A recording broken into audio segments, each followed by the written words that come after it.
Hi everyone, मैं रवीश कुमार अपने YouTube channel Ravish mathematics classes में आपका स्वागत करता हूं।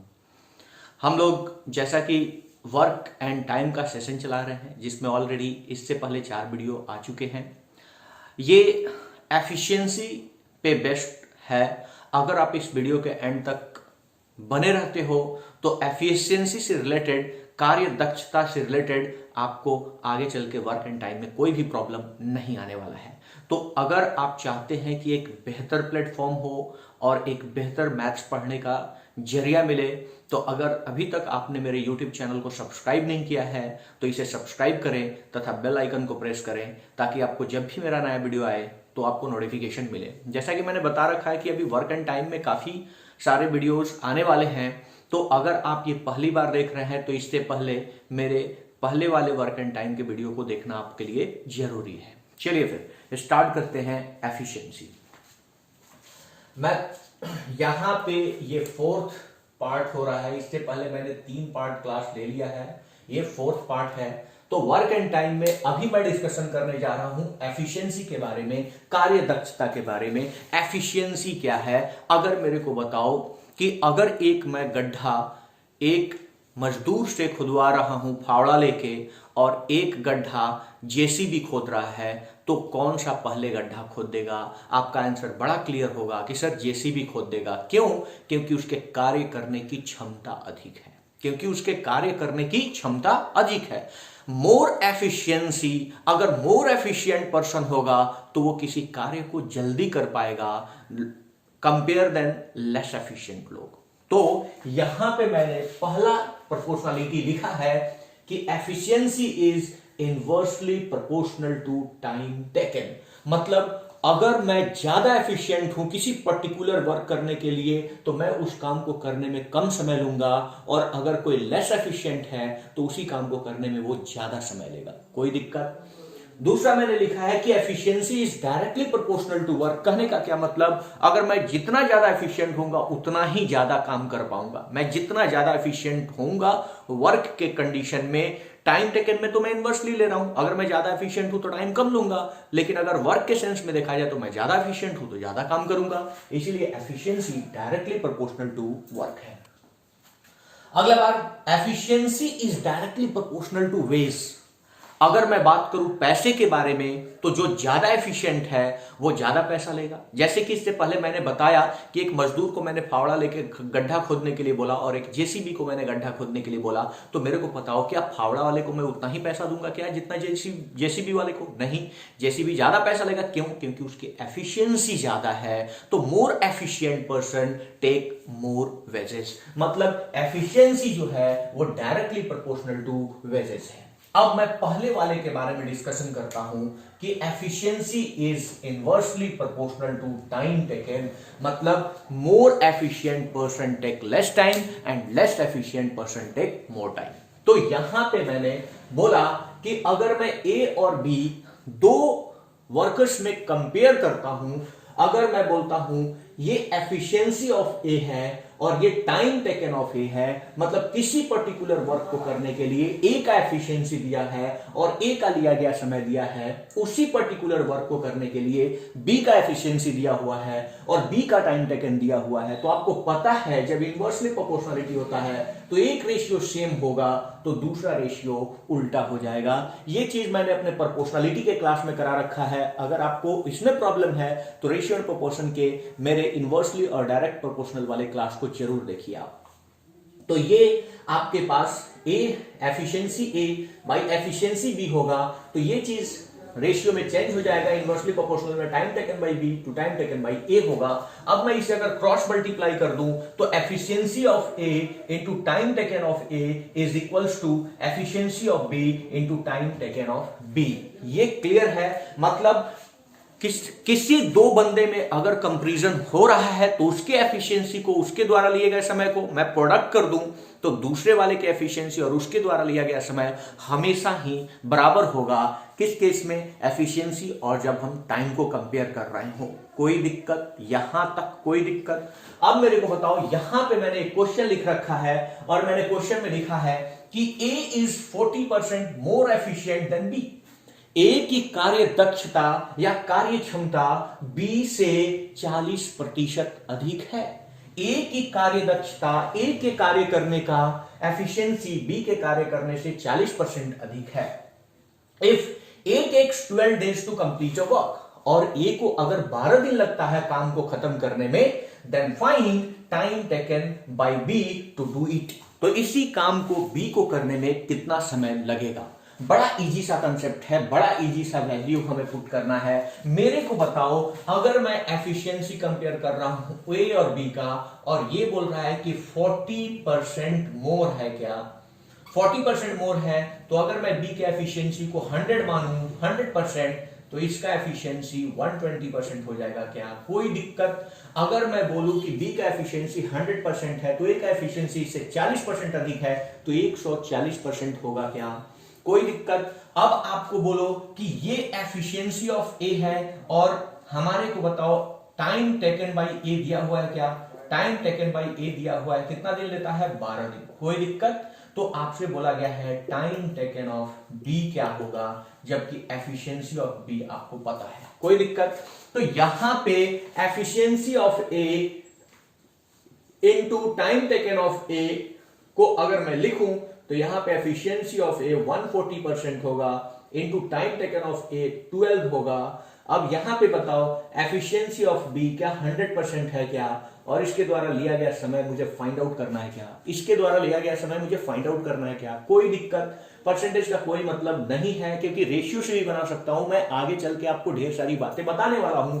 तो आप जब भी पढ़ते हो तो नोटबुक और पेन लेके पढ़ा करो, आपके सामने ये होना चाहिए ताकि आप नोट कर पाओ। ऐसे नहीं कि मैं देख रहा हूं बस वीडियो चल रहा है।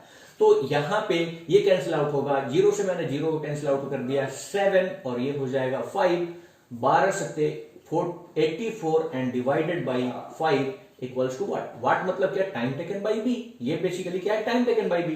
तो time taken by B equals to हो जाएगा कितना, 5 1 जा क्या 5, 6 4 बाई 5 डेज, कोई दिक्कत। मतलब बी को 16.4/5 दिन लगेगा इस काम को करने के लिए, कोई दिक्कत। यहां पे कोई दिक्कत है क्या, कोई दिक्कत नहीं होना चाहिए। अगर दिक्कत है तो आप वीडियो को एक बार जरूर रिपीट करके देखिएगा, मैं थोड़ा सा आगे बताने की कोशिश करता हूं।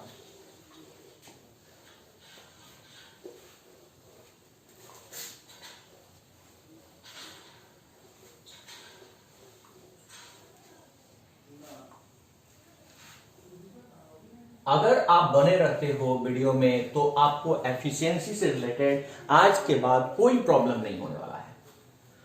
अब मैं अगर बोलता हूं ए और बी में रिलेशन की A is 20% less efficient than B, मैं जो भी कंपेयर कर रहा हूं, एफिशिएंसी कंपेयर कर रहा हूं, मैं इसे लिख नहीं रहा हूं, ठीक है। तो एफिशिएंसी ऑफ बी, मैं बोला क्या, efficiency of A is 20% less than B. तो मेरे को बताओ, अगर ये 100% एफिशिएंट है, तो ये 80% एफिशिएंट होगा क्या, 20% लेस है। या अगर मैं बोलूं कि अगर टाइम्स के केस में मैं लूं, तो इस बात को अब समझने का कोशिश कीजिएगा। अगर ये 80% एफिशिएंट है, ये 100% एफिशिएंट है। अगर मैं बोलूं कि टाइम टेकन बाय बी अगर 10 दिन है, 10 दिन है, तो ए के द्वारा कितना समय लिया जाएगा, तो ए के द्वारा कितना समय लिया जाएगा।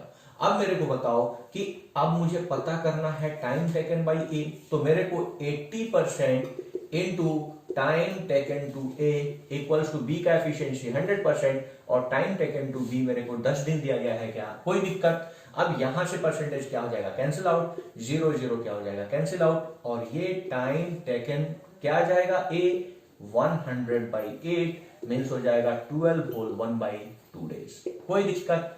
12 होल 1/2 डेज लगेगा। यहां पे कहीं कोई प्रॉब्लम है क्या, कोई प्रॉब्लम नहीं है। चलिए इससे आगे अब मैं जो डिस्कस कर रहा हूं उसको अब समझने का कोशिश कीजिएगा। मैं एफिशिएंसी को एज अ वर्क के फॉर्मेट में लेने का कोशिश करता हूं, खूब ध्यान से समझिएगा। अगर मैं बोलता हूं कि ए और बी का रिलेशन है, और मैं बोल रहा हूं ए है 20% मोर एफिशिएंट, मोर एफिशिएंट है, ए इज 20% मोर एफिशिएंट, तो मेरे को बताओ अगर बी 100 होगा तो क्या ये 120 होगा क्या? और मैं अगर इसका रेशियो ले लूं तो मेरे को बताओ ये 5 होगा क्या, और ये क्या 6 होगा क्या?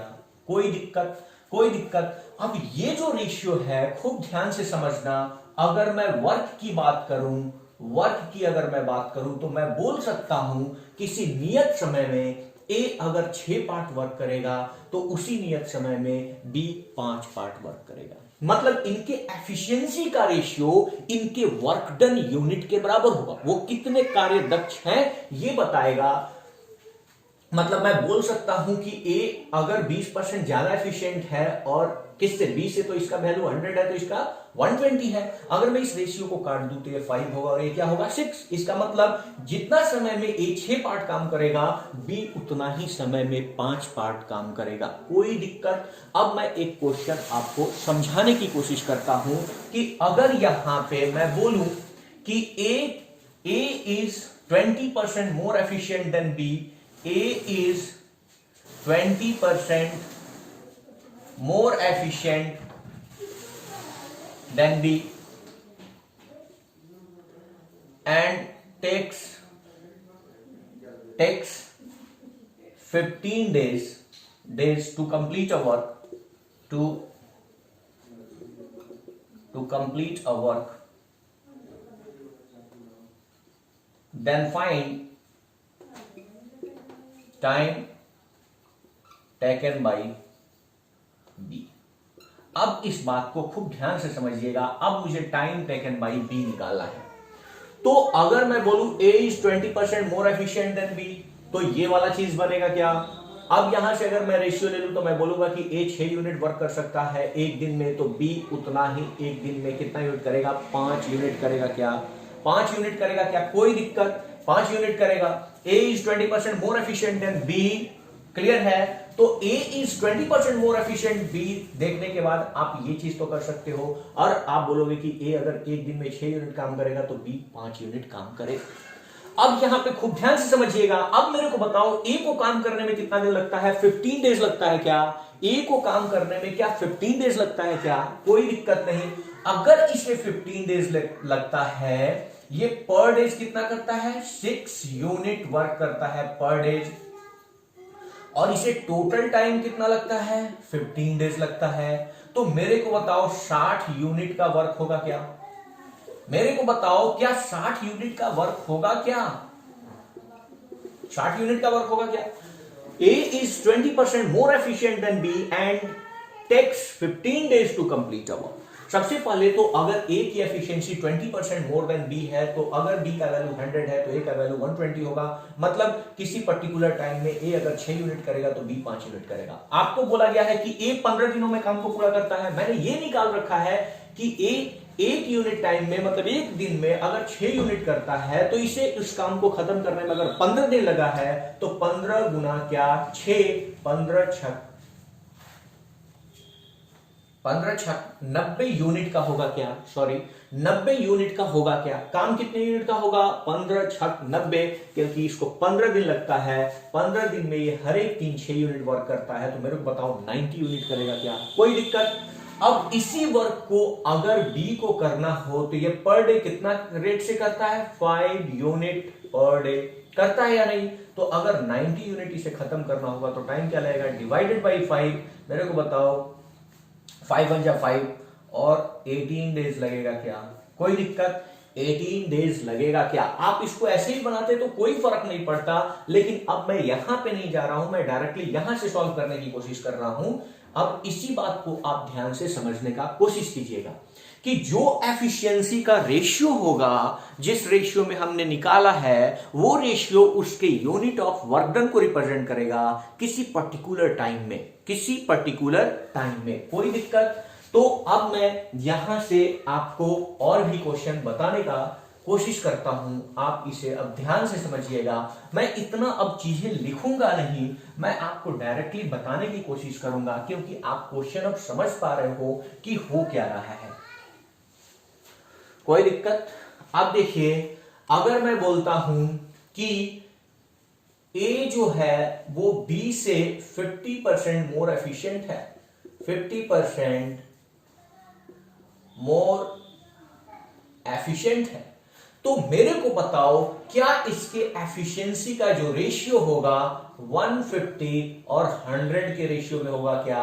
मींस ये 3 पार्ट करेगा तो ये 2 पार्ट करेगा क्या? एफिशिएंसी या वर्क दोनों बात क्या है? सेम है। मतलब जितना समय में एक 3 यूनिट वर्क कर सकता है, बी उतना ही समय में 2 यूनिट वर्क करेगा।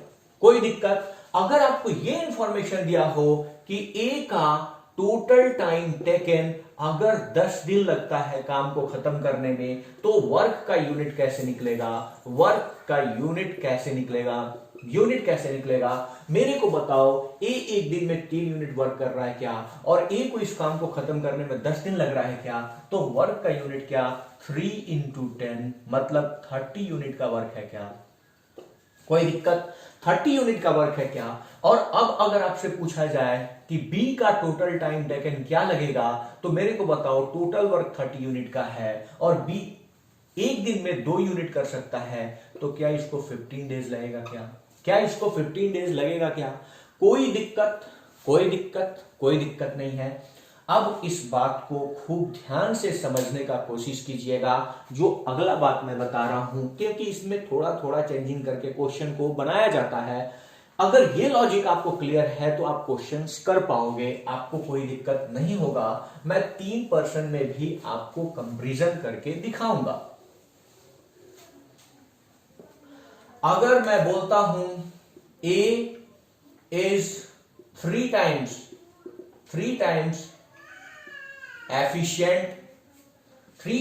एफिशिएंट, तो इसका मतलब ये हुआ कि अगर B का एफिशिएंसी 1 होगा तो A का एफिशिएंसी 3 होगा। A का एफिशिएंसी 3 होगा। क्लियर है भाई? अगर मैं बोलूं A is 3 times efficient than B, तो अगर B 1 काम करेगा तो ये 3 गुना काम करेगा। कितना काम करेगा? 3 काम करेगा। ये उसके एफिशिएंसी का रेशियो है। और एफिशिएंसी बोले या वर्क बोले, दोनों बात क्या होता है? सेम होता है। एफिशिएंसी या वर्क मतलब जितना टाइम में A 3 पार्ट काम करेगा, उतना ही टाइम में B 1 पार्ट काम करेगा। अब अगर आपसे बोला जाए if both together complete a work in 40 days, अगर दोनों मिलकर A प्लस बी दोनों मिलकर टोटल टाइम टेकन कितना दिन लेते हैं? 40 डेज। तो खूब ध्यान से अब समझिए कि मैंने क्या बोला। A is 3 times. कोई जरूरी नहीं है कि परसेंटेज में बात करे, टाइम्स में भी बात करेगा, क्योंकि दोनों बात तो वही है। क्योंकि हम फ्रैक्शन से परसेंटेज कन्वर्ट कर सकते हैं, परसेंटेज से फ्रैक्शन कन्वर्ट कर सकते हैं। तो यहां पे मैंने बोला कि A is 3 times efficient than B, तो B की अगर एफिशिएंसी 1 रखता तो इसका एफिशिएंसी क्या रखता? 3। अगर कोई बोलेगा कि 1 कैसे ले लिए सर? अरे भैया अगर 2 लेते हो तो इसका 3 टाइम्स 3 2 जा क्या 6 होगा क्या? फिर से वापस जब इसको काटोगे तो क्या 3:1 आएगा क्या?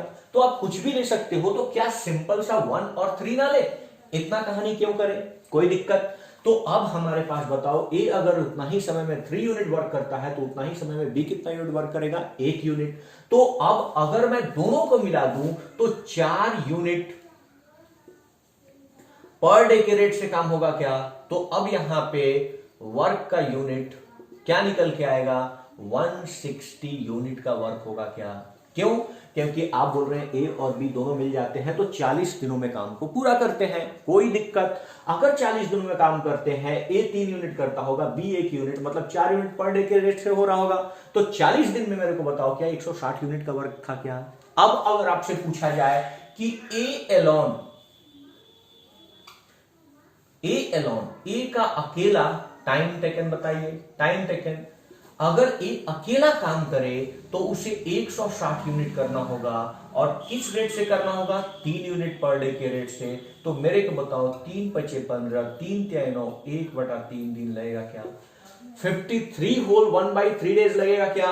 अगर आपसे पूछा जाए कि B एलोन का टाइम टेकन बताओ, तो मेरे को बताओ 160 यूनिट का वर्क है। तो मेरे को बताओ इसको किससे डिवाइड करें? 1 से डिवाइड करता हूं, क्योंकि ये 1 यूनिट पर डे कर रहा है। तो मेरे को बताओ क्या यहां पे 160 डेज लगेगा क्या?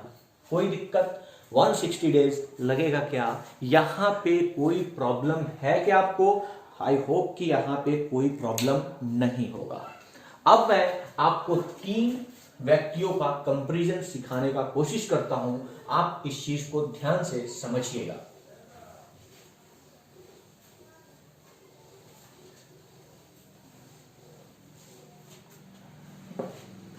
अगर मैं बोलता हूं कि ए, बी और सी 3 वर्कर्स हैं, ए, बी और सी 3 वर्कर्स हैं, A is 20% more efficient, 20% more efficient than C। मतलब A का कंपैरिजन मैंने C से किया है और फिर मैं ये कंपैरिजन कर रहा हूं 50% मोर एफिशिएंट। ठीक है, मतलब C से मैंने दोनों को कंपेयर किया है। A जो है वो 20% मोर एफिशिएंट है C से और B जो है वो 50% मोर एफिशिएंट है C से। मैं सारे के सारे कंपैरिजन किससे कर रहा हूं? C से कर रहा हूं। मैं A का भी कंपैरिजन C से कर रहा हूं और B का भी कंपैरिजन C से कर रहा हूं। अगर मैं C की वैल्यू 100 ले लूं तो मेरे को बताओ ये 20% मोर है तो 120 होगा क्या? अगर मैं ये 50% एफिशिएंट है तो 150 होगा क्या? कोई दिक्कत? अगर ये एफिशिएंसी का रेशियो है तो यही तो वर्क का भी रेशियो होगा। कोई दिक्कत? तो मैं अगर इसे काट लूं तो मुझे पता चल जाएगा पर्टिकुलर टाइम में कितना यूनिट वर्क करेंगे। तो ये 6 होगा, नहीं ये 12 होगा, ये 15 होगा और ये क्या होगा? 10 होगा। कोई दिक्कत? मतलब A अगर 12 यूनिट वर्क जितना समय में करेगा, B उतना ही समय में 15 यूनिट वर्क करेगा और C उतना ही समय में 10 यूनिट वर्क करेगा।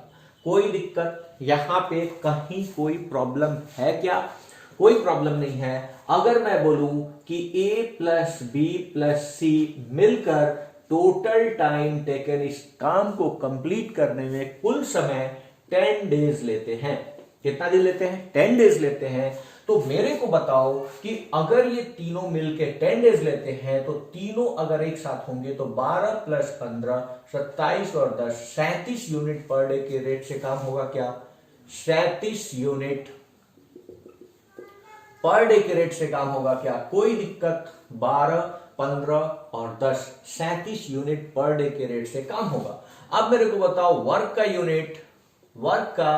यूनिट कितना निकल के आएगा? 37 क्रॉस 10 मतलब 370 यूनिट का वर्क होगा। कोई दिक्कत?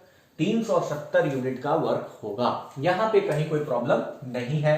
तो अब मेरे को बताओ कि अगर A का टाइम टेकन निकाला जाए, टोटल टाइम टेकन, तो मेरे को बताओ 370 divided by per day A का वर्क है क्या?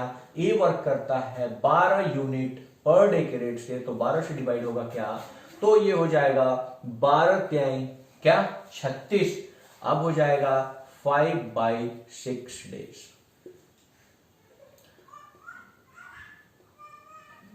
30 होल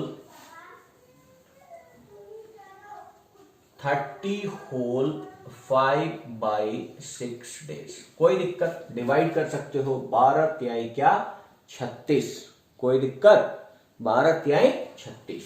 ठीक है, तो 5/6 डेज होगा। कोई दिक्कत? चलिए अब यहां पे देखिए A के बाद B के द्वारा टोटल टाइम टेकन, अब ये 15 यूनिट पर डे के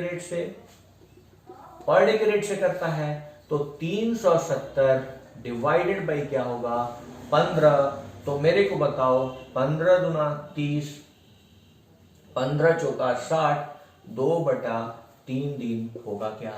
अगर मैं बोलूं कि C का टोटल टाइम टेकन बताओ, तो टोटल टाइम टेकन मेरे को बताओ 370 और किस रेट से करेगा? 10 के रेट से करेगा, तो 37 डेज होगा क्या? कोई दिक्कत है? कोई दिक्कत है? कोई दिक्कत नहीं। चलिए अब मैं थोड़ा सा एक रेशियो का चीज आपको कंफर्म करने का कोशिश करता हूं। होप कि आइडिया आपको क्लियर होगा और जो समझ पा रहे हो या ना समझ पा रहे हो वो चीजें कमेंट आप करो। और अगर आप ये चीजें समझ पा रहे हो, आपके लिए अगर ये बेनिफिशियल है, तो जरूर आप इसे शेयर भी करो और सब्सक्राइब भी करो। ठीक है, अब मेरे को बताओ, अगर मैं बोलूं कि A और B 2 वर्कर्स हैं जिनके एफिशिएंसी का रेशियो है x/y, x/y। तो मेरे को बताओ, मैंने अभी बताया था एफिशिएंसी जो है वो इनवर्सली प्रोपोर्शनल टाइम टेकन है। तो अगर मैं एफिशिएंसी का ये रेशियो दे रखा हूं तो टाइम टेकन का जो रेशियो होगा वो जस्ट इसका इनवर्स रेशियो होगा, व्युत्क्रम रेशियो होगा। और व्युत्क्रम रेशियो आपको निकालने आता है या नहीं? अगर नहीं आता है तो मैंने इससे पहले रेशियो चैप्टर करा रखा है, उसको जरूर देखिएगा। तो ए और बी के टाइम टेकन का रेशियो जो होगा वो y/x होगा। सिमिलरली अगर मैं बात करूं कि ए, बी और सी के एफिशिएंसी का रेशियो जो है वो x/y/, अगर k है तो मेरे को बताओ इनके द्वारा लिए गए समय का रेशियो क्या yk/xk/xy होगा क्या? कोई दिक्कत? अगर मैं बोलूं कि ए, बी और सी हैं, इनके एफिशिएंसी का रेशियो है सपोज 3:2:5, तो मेरे को बताओ इफ अगर ये दिया हुआ है तो टाइम टेकन का रेशियो बताओ कि इनके द्वारा कितना समय लगेगा एक पर्टिकुलर वर्क को पर्टिकुलरली करने में।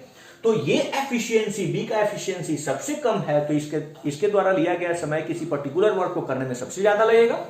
और बी, सी का एफिशिएंसी सबसे ज्यादा है तो इसको किसी पर्टिकुलर वर्क को करने में सबसे कम समय लगेगा। व्युत्क्रमानुपाती है, वो पहले मैं बता रखा हूं। तो टाइम टेकन का रेशियो भी उसी तरीके से होना चाहिए, इसका टाइम कम आना चाहिए, इसका टाइम सबसे ज्यादा होना चाहिए। चलिए फिर करते हैं। व्युत्क्रम रेशियो निकालने के लिए 3 नहीं आएगा, इसके पर ये दोनों आएंगे। 5 2 क्या हो जाएगा 10, 2 नहीं आएगा, 5 3 क्या हो जाएगा 15, 5 नहीं आएगा, क्या आएगा 6। मतलब जिसका 3 एफिशिएंसी है, जो 3 यूनिट पर डे वर्क कर सकता है उसको 10 दिन लगता है, जिसका 2 यूनिट पर डे है उसको 15 दिन लगता है, और जिसका 5 यूनिट है उसको 6 दिन लगता है। अब किसी भी पर्टिकुलर से आप वर्क का यूनिट निकालो, तो अगर वर्क का यूनिट निकालोगे तो मेरे को बताओ 3 यूनिट पर डे के रेट से 10 दिन, तो क्या इसके अकॉर्डिंग 30 यूनिट का वर्क है क्या? है क्या? कोई दिक्कत? और इसके द्वारा 15 दूना 30 यूनिट का वर्क है क्या? कोई दिक्कत? और इसके द्वारा 6 5 30 यूनिट का वर्क है क्या? कोई दिक्कत? समझ पा रहे हो क्या बता रहा हूं मैं? कि यहां पे या अगर इसका एफिशिएंसी 3 है, उसको भी तो सिमिलर वर्क करना है, तो दोनों का प्रोडक्ट वर्क सबके लिए क्या होगा? सेम होगा। मैं किसी पर्टिकुलर वर्क के लिए बात कर रहा हूं, तो ये मैंने दिखाया कि सारे के सारे सेम वर्क कर रहे हैं, तो जिसका एफिशिएंसी कम है उसको सबसे ज्यादा समय लगेगा, और जिसका एफिशिएंसी सबसे ज्यादा है उसको सबसे कम समय लगेगा। कोई दिक्कत? यहां पे ये बात समझ पा रहे हो तो हाँ या ना जो भी हो उसे कमेंट जरूर कीजिएगा आप कि हाँ सर मुझे समझ में आ रहा है, या फिर इससे रिलेटेड अगर आपके प्रॉब्लम्स हैं उन सारी चीजों को मैं कराऊंगा। मैंने क्या बोला है कि मैं पहले थियरी पे ध्यान दे रहा हूं। मैं अगर आपके थियरी को स्ट्रॉन्ग कर दूं उसके बाद मैं सीजीएल के सारे क्वेश्चंस और बैंकिंग के सारे क्वेश्चंस को 1 बाय 1 करके डिस्कस करूंगा। लेकिन उससे पहले अपना टारगेट है, रवीश मैथमेटिक्स क्लासेस का टारगेट ये है कि मैं आपको पहले थियरी हर एक चैप्टर का करा दूं, जो कि हर जगह नहीं मिलता। सारे लोग मैक्सिमम क्वेश्चन से स्टार्ट करते हैं, जिससे आपका बेस मजबूत नहीं होगा और आप समझ नहीं पाओगे। आपको लगता है कि मैंने 2-4 अच्छे क्वेश्चंस लगा लिए तो सारा चीज हो जाएगा, तो ये आपकी भूल है। इसीलिए मैं पहले थियरी पे ध्यान दे रहा हूं। मैं आपको उन बातों को बता रहा हूं जो बेस है। अगर इन चीजों को समझते हो तो आप आगे भी बेहतर तरीका से कर सकते हो। अब एक चीज समझिएगा कि efficiency directly proportional to wages है। मैंने ये भी कराया है। थर्ड पार्ट में मैं बोला था कि एफिशिएंसी जो है, अगर एफिशिएंसी की मैं बात करता हूं तो ये डायरेक्टली प्रोपोर्शनल टू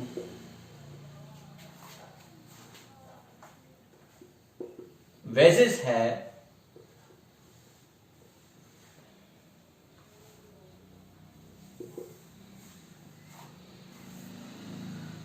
अगर डायरेक्टली प्रोपोर्शनल टू वेज है तो वेज में क्या होगा कि अगर मैं ज्यादा एफिशिएंट हूं तो मैं पैसा का डिमांड भी ज्यादा करूंगा। अगर मैं ज्यादा एफिशिएंट हूं तो मैं पैसे का डिमांड क्या करूंगा? ज्यादा करूंगा। क्योंकि अपने मैं नेक्स्ट वीडियो में आपको एफिशिएंसी से रिलेटेड आपको वर्क एंड वेजेस कराने वाला हूं कि आप पैसे कैसे डिमांड करोगे, उसका मैं एक थोड़ा सा ब्रीफ कर रहा हूं।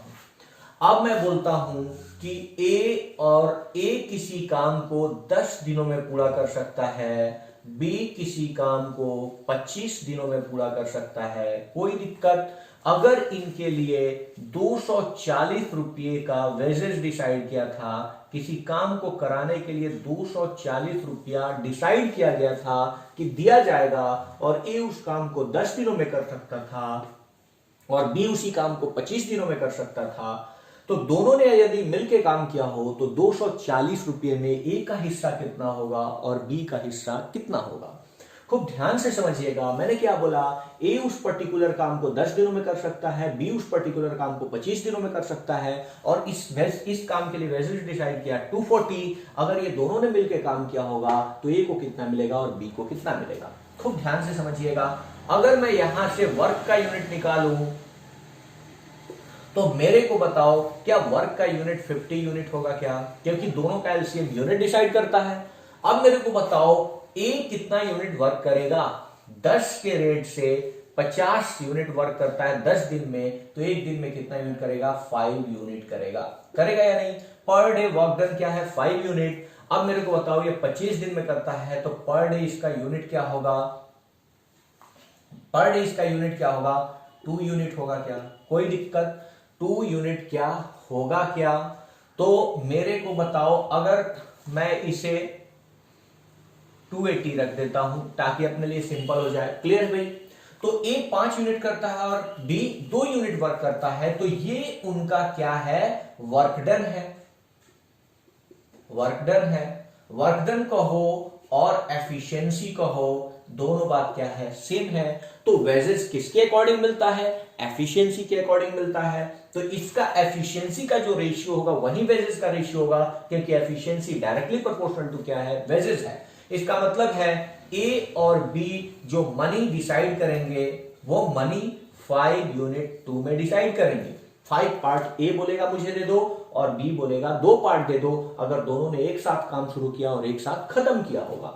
Money directly proportional to efficiency होता है, इसका एफिशिएंसी अगर 5 हम मानते हैं तो इसका एफिशिएंसी 2 होगा, इसलिए पैसे का कितना पार्ट बनेगा, 7 पार्ट बनेगा। तो इसीलिए 1 पार्ट 280। आपको क्लियर होगा कि मैंने 240 को हटा के 280 क्यों लिया, क्लियर है। इस बात को ध्यान से समझिएगा, क्यों, मैं इजी कैलकुलेशन चाहता था इसलिए मैंने लिया। क्वेश्चन बनाना कोई बड़ी बात नहीं है, और इसके पहले जैसे मैं क्लास में पढ़ाता हूं सेम ऐसे ही मैं यहां पे भी पढ़ा रहा हूं। ऐसा कोई हार्ड एंड फास्ट नहीं है कि मैं 2 क्वेश्चन लेके आया, अच्छे से उसको तैयार करके आया और मैं पढ़ा रहा हूं, ऐसा कोई मतलब नहीं बनता है। मैं एज यूजुअल जैसे Ravish mathematics classes East Jail Road पे पढ़ाता हूं वैसे ही मैं आपको पढ़ा रहा हूं, कोई दिक्कत नहीं। तो 1 पार्ट की अगर बात करें तो डिवाइड बाई क्या होगा, 7, तो एक पार्ट क्या 40 होगा क्या, अगर 40 होगा तो 5 चौका 20, 200 रुपया इसे दिया जाएगा और 80 रुपया बी को दिया जाएगा।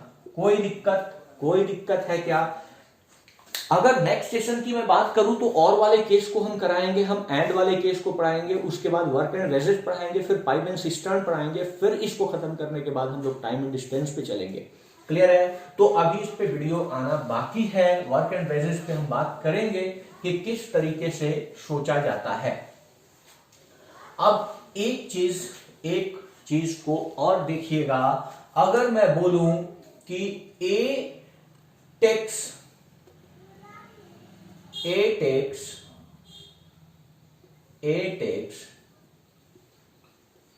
T1 या D1 डेज या T1 आवर मोर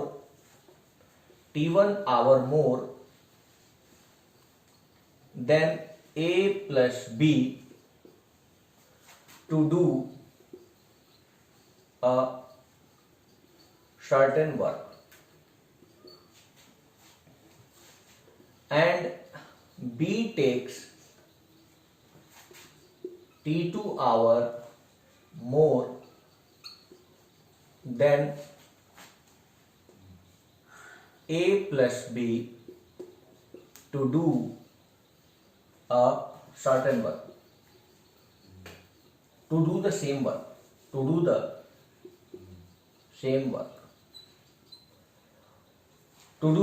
same work, ठीक है। Then find time taken to do same work by A and B together. खूब ध्यान से समझिएगा। A takes T1 hour more than A plus B. A plus B को जितना समय लगता है उससे T1 आवर ज्यादा लगता है A को उस काम को खत्म करने में। And B takes T2 hours more than A plus B to do the same work. और B को T2 आवर ज्यादा लगता है A प्लस बी से उसी काम को करने में। तो आपसे पूछा गया A प्लस बी मिलकर उस काम को कितने समय में पूरा कर देता है। लोग बोलते हैं कि ठीक है, इसके लिए एक ट्रिक याद रखो। A प्लस बी का जो टोटल टाइम टेकन होगा वो होगा under root T1 into T2 days. कोई बात नहीं, ये तो याद रखना है, पर ये कैसे हुआ इसके बारे में मैं आपको समझाने की कोशिश करता हूं। आपने बोला कि A को A प्लस बी से T1 आवर मोर लगता है, तो अगर इसे X आवर लगता होगा तो इसे X प्लस T1 आवर लगेगा क्या? कोई दिक्कत है? आपने बोला कि B को A प्लस बी से कितना आवर ज्यादा लगता है, तो आपने बोला T2 आवर ज्यादा लगता है। तो मेरे को बताओ, अगर इसको X लगता है तो इसको X प्लस T2 लगेगा क्या? कोई दिक्कत है क्या? हमने मान लिया कि A प्लस बी को X डेज लगता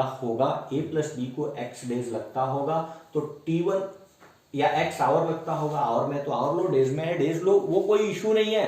मैंने जितना भी क्वेश्चन कराया डेज पे कराया है, अगर उसको हटा के आवर पे कर दूं तो सारे के सारे प्रोसेस क्या होंगे? सिंपल, वही चीज होंगे, केवल आपको यूनिट चेंज करना है। तो अगर A प्लस बी को X आवर लगता है और A को T1 आवर मोर लगता है, तो इसको X प्लस T1 आवर लगेगा। आपने बोला कि B को A प्लस बी से T2 आवर ज्यादा लगता है, तो इसको ये लगेगा। कोई दिक्कत? अब मेरे को बताओ कि क्या A काम को X प्लस T1 आवर में कर पा रहा है और B उस काम को X प्लस T2 आवर में कर रहा है क्या? कोई दिक्कत है? T2 आवर में कर रहा है। अब मेरे को बताओ, A अगर किसी काम को X डेज में करता है और B किसी काम को Y डेज में करता है, तो A प्लस B मिलकर उस काम को X into Y divide by X plus Y days में करते हैं क्या? ये उनका टोटल टाइम टेकन होता है क्या? कोई दिक्कत? तो यहां पे मैं क्या करता हूं, X plus T1 into X plus T2 divided by X plus T1 plus X plus T2 कर देता हूं। मतलब ये दोनों मिल जाएंगे तो इतना दिन में काम होगा। A प्लस बी के द्वारा इतना ही टोटल टाइम टेकन लिया जाएगा। और ये बताओ किसके बराबर है? X के बराबर है, क्योंकि X मैंने मान रखा है। X मैंने लिया है कि A प्लस बी कितना दिन में काम करते हैं? X दिन में काम करते हैं। कोई दिक्कत? इधर मैं इरेज कर दे रहा हूं, आपको दिखा रहा हूं कि अंडर रूट T1 T2 कैसे आएगा। अब यहां पे मेरे को बताओ कि अगर मैं इस दोनों का प्रोडक्ट करूं तो एक्स स्क्वायर समझ में आ रहा है, यहां पे प्लस हो जाएगा। x को अगर मैं कॉमन ले लूं तो T1 प्लस T2 हो जाएगा क्या? T1 प्लस T2 हो जाएगा और प्लस हो जाएगा T1 इंटू T2। कोई दिक्कत? नीचे हो जाएगा आपका, यहां पे T1 प्लस T2 था, यहां पे x T1 आएगा और यहां पे x T2 आएगा, तो ये मैंने कॉमन ले लिया। कोई दिक्कत? अब यहां पे बताओ, क्या ये जुड़ के क्या हो जाएगा? 2x हो जाएगा प्लस T1 प्लस T2 हो जाएगा क्या? कोई दिक्कत? इक्वल्स टू क्या है? x है। इक्वल्स टू क्या दिया हुआ है? x दिया हुआ है। अब यहां पे मैं अगर क्रॉस मल्टीप्लाई कर दूं तो मेरे को बताओ, यहां पे x square plus x into T1 plus T2 plus T1 T2 equal to क्या होगा? 2x square plus x into T1 plus T2 होगा क्या? कोई दिक्कत? T1 प्लस T2 होगा क्या? अब ये वाला चीज कोई मतलब नहीं है, ये वाले चीज का कोई मतलब नहीं है। कोई मतलब है क्या? कोई मतलब नहीं है। ये x स्क्वायर यहां पे 2x स्क्वायर है, जाके सब्सट्रैक्ट हो जाएगा, तो तो क्या एक्स स्क्वायर होगा क्या, और यहाँ पे T1 इंटू T2 होगा क्या।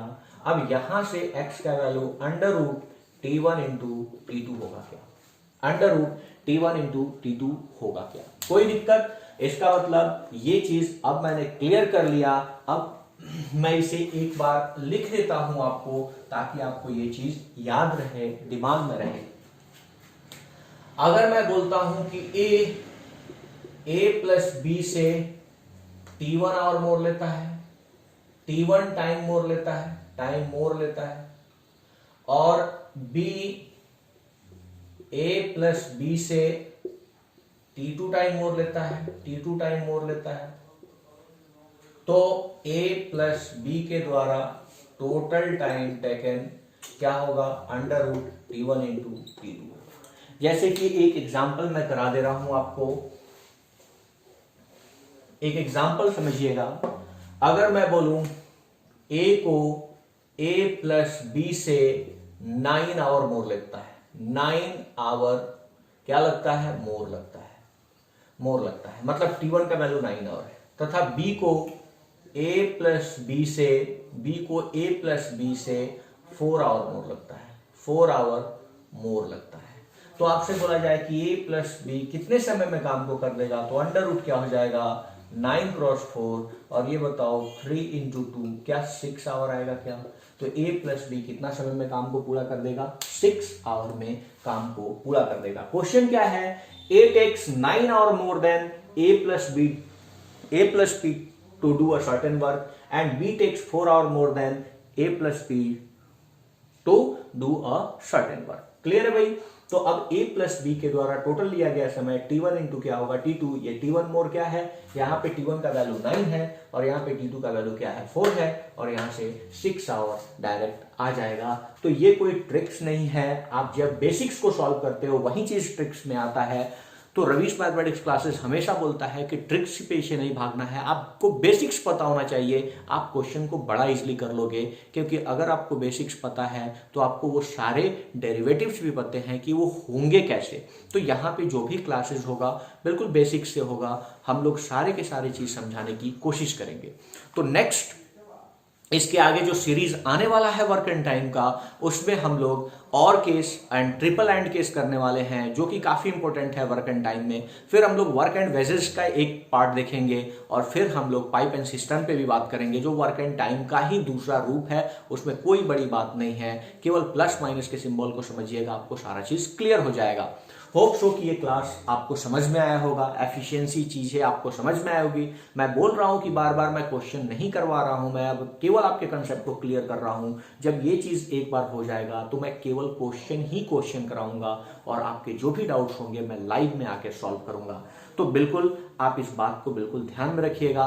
तो बने रहिए हमारे साथ, और जब तक कि मेरा नेक्स्ट नई वीडियो आ जाता है तब तक till then bye bye, thank you.